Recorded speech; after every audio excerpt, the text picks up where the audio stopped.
النهي عن الغضب.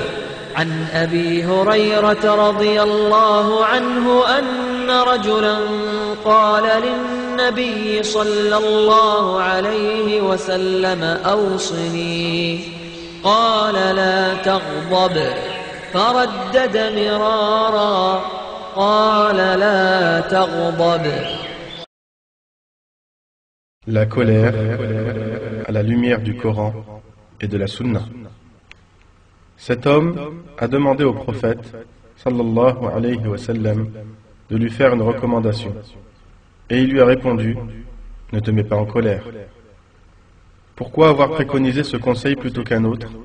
Ce conseil a été spécialement prodigué car le prophète sallallahu alayhi wa sallam savait que cette personne se mettait souvent en colère.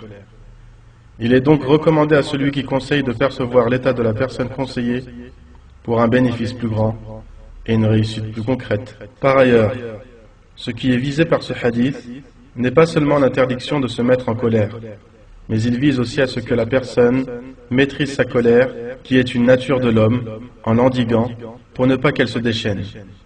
La colère est en réalité une braise jetée par le diable dans le cœur de l'être humain.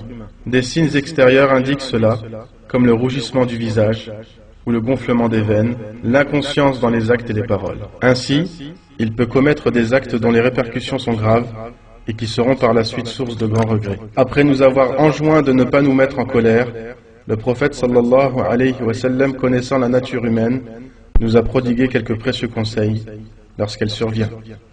Demandez la protection divine contre Satan. Un des compagnons se trouvait aux côtés du prophète sallallahu alayhi wa sallam quand deux hommes se mirent à échanger des injures.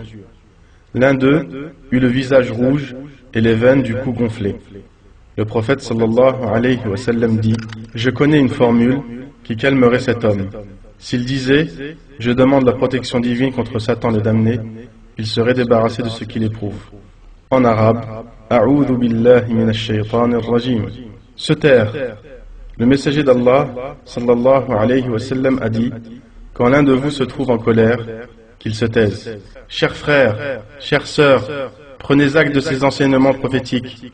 La colère mène souvent au regret et au chagrin. Combien de familles se sont séparées après une colère désinvolte? Combien de couples ont divorcé après une colère aveugle, voire puérile? Combien d'amis se sont divisés après une colère orgueilleuse? La colère est mauvaise conseillère, car elle échauffe l'esprit et empêche de prendre de bonnes décisions. La maîtrise de soi est une qualité du musulman. Appréciez-la en la mettant en pratique. Pour finir, sachez qu'Allah Azza wa Jal a prévu le paradis pour ceux qui contiennent leur colère.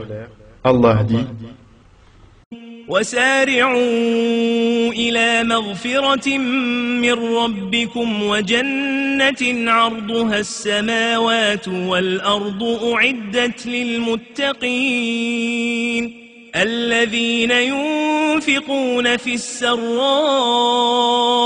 والضراء والكاظمين الغيظ والعافين عن الناس والله يحب المحسنين.